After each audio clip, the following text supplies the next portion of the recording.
In the early days of the internal combustion engine, the British Parliament was so concerned about the speed at which vehicles travelled that it passed the Red Flag Act. It stated that someone had to walk in front of the vehicle waving a red flag to warn people of its approach. Since then, the technology seemed boundless. By 2012, over 60 million passenger cars were being manufactured annually. But the writing was on the wall. The proverbial red flags were returning. Big red flags were being waved by people with green in their veins. The transport sector was contributing over 20% of CO2 emissions worldwide. The rise of environmental consciousness gave impetus to the 1997 Kyoto Protocol aimed at reducing greenhouse gas emissions. The mobility sector was about to experience a fundamental change.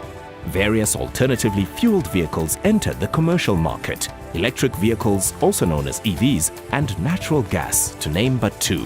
Vehicle manufacturers have made commitments to move their product lines towards gas, hybrid electric and full electric, with fuel cell technology in the vehicle sector developing at a steady pace. Natural gas is currently being considered a viable alternative for heavy and light delivery vehicles. And in the passenger vehicle market, a notable move towards electric vehicles is evident throughout the world.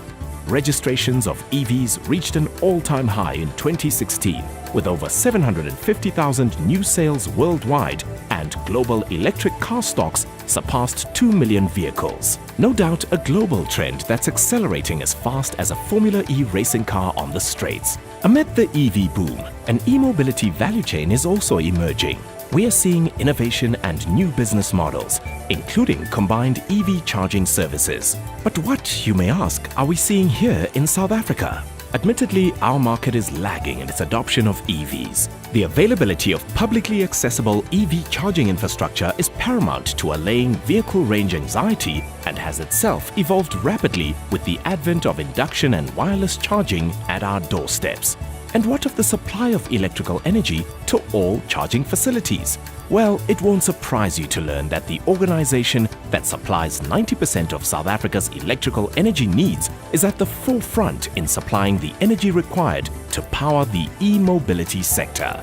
ESKOM's 29 power stations generate a total nominal capacity of over 44,000 megawatts. It also maintains almost 370,000 kilometers of power lines. So we're more than well placed to meet this higher electricity demand. EV charging is going to have a sizable impact on the loads at certain times and locations. Whatever the challenges, through ESKOM's national grid and ESKOM's vast experience, security of supply is assured.